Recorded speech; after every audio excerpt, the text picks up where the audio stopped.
Hi everyone, welcome back to the Brush by Brandy YouTube channel. This week we're going to be working on this piece that's behind me, and this is a full-size dresser, and originally I'd pulled it out of my inventory because I was going to give it a makeover myself, and then I got contacted by a customer who I've done a piece before that she was looking for a bathroom vanity for her bathroom remodel, and it needed to have doors in the middle, which is exactly what this piece has. So it ended up being the perfect piece, and we're actually going to transform this dresser into a bathroom vanity.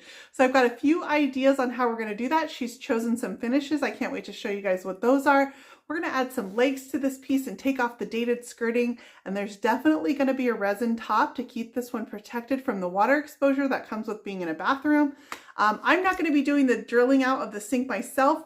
I will pass that on and she'll do that herself, but these can be really fun pieces to create, and then it's really cool to see the transformation, how a piece can go and be used in a bathroom. I'm actually going to show you, I'll show you at the end of the video, another piece that I did that she used in a different bathroom, and it came out adorable. So this is a great way that you can get custom bathroom vanities using furniture pieces and all some of the traditional finishes that I use on furniture finishes, but make them appropriate for a bathroom. Let's get started.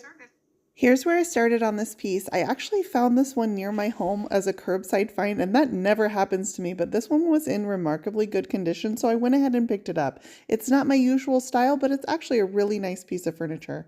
I started off by removing the finish on the top of this piece. I originally thought that I wanted to do a wood stain top. Again, that was before I knew this was going to get a custom order on it and become a bathroom vanity. So that ended up being a mistake.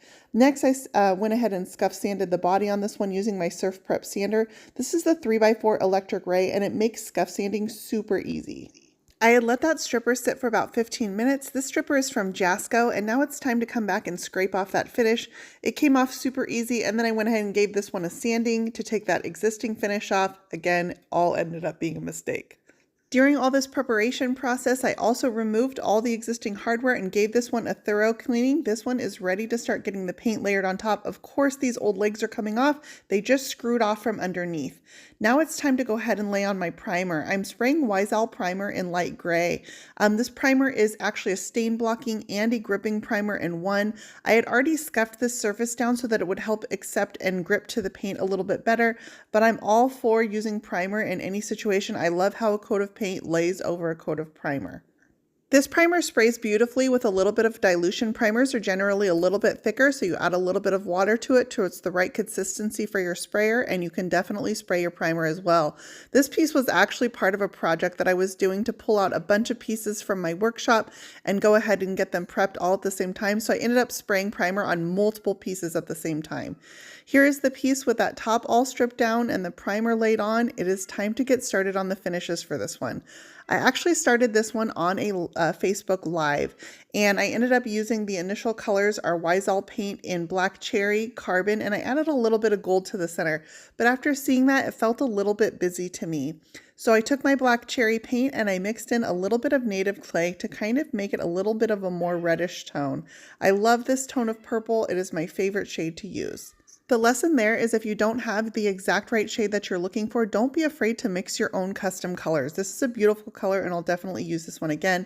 I also changed the color of my gray on the edges to weathervane instead of carbon. It's a little bit of a softer gray and I like this combo much better. I'm going to simplify because this piece is going to get a lot of detail over the top, and I felt like with 3 colors it would be too busy and 2 colors is much more appropriate.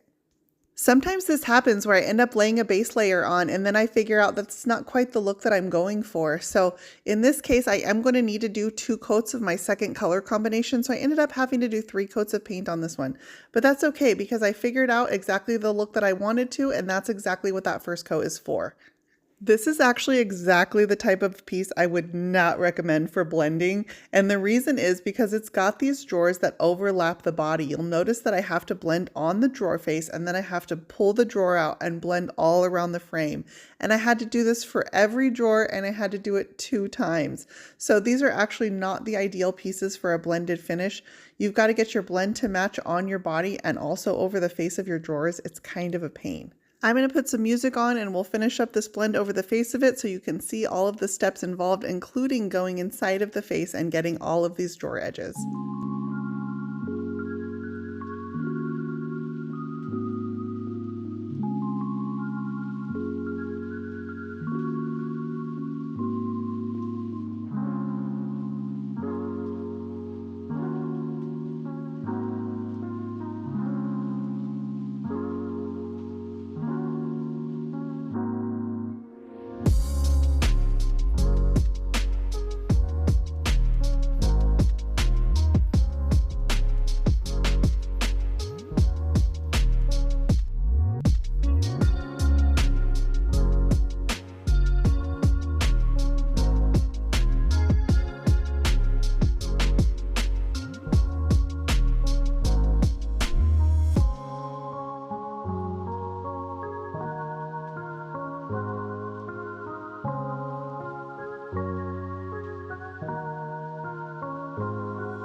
So now I've actually moved on to my second coat, and it's an exact repeat of my first coat. I'm going to lay those same colors in the same spots over top of my first coat.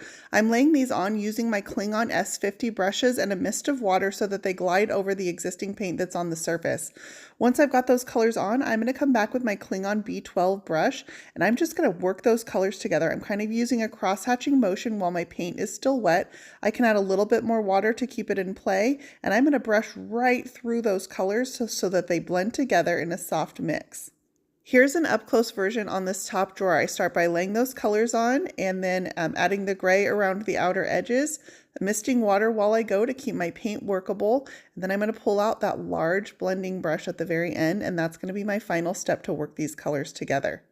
Once my paint is nice and dry, I'm going to add a little bit of shading to the edges of this using some Sloan wax. This is just a synthetic bristle brush and very little wax on my brush, and I'm just going to lightly feather dust the edges with a little bit of that wax. I like Annie's wax because it's nice and firm. This wax can is actually pretty old. And I will leave the lid off my wax can because they're softer when you first get them, and I like them to be nice and firm. So Annie's wax is one of those things that gets better with age, and it's perfect for this purpose. Gives me that light shading to the edges. I'm just catching the ridges of the moldings on this drawer. I did this to every drawer, and this is very, very little wax that I'm using, and that's the only reason that I'm able to go ahead and place a transfer over top, and I'm also going to seal this in clear coat. It does work, but it only works with certain waxes and only using very little wax like I'm using, so I'm working within a very low tolerance here. The transfer that I'm going to be using is from Redesign with Prima, and it's their Magnolia design. And I started by first cutting out all of the flowers and isolating them. And then I played with some different layouts. This was one that I worked with, and I didn't end up liking this one. I decided to run the transfer up the sides of the piece. So play with different layouts for your transfer. This is actually one of the most fun parts of the design process. And once you've got your design in place, I went ahead and took that transfer tool that comes in the package with the transfer and started rubbing this on. Now I am working these transfers around molding, so this was a pretty complex application. And I started by laying the transfer on, and I'm basically working one piece of molding at a time, just one layer at a time until I get up the top, and then I'll rub this onto the top of the drawer. Then I'm going to slice any excess using a razor knife and pull away that clear backing as I go. You'll also notice that I'm working some with the drawer inside the body and some with the drawer out of the body. So take your drawer out if it's easier for you. In this case, I needed to make sure that my transfer lined up with the drawer above it. So I did have to place it inside of the body at some points and take it out at other points. I did put it in so that I knew where to go ahead and cut that drawer without cutting it short while it was actually in place. Pulling back that clear backing sheet until I reveal that final transfer. Then I rub over the surface using my fingers to make sure that it's fully seated and any air bubbles are removed. You can see here how I have to kind of puzzle piece it together so the piece above matches up with the pattern on the drawer below. Once I've got that pattern matched up, I can pull that drawer out and go ahead and rub that transfer in place.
For this piece, I didn't just use the magnolia transfer. I'm also going to layer this using the gold harlequin transfer, and these two actually work really well together. It ended up being a really fun design.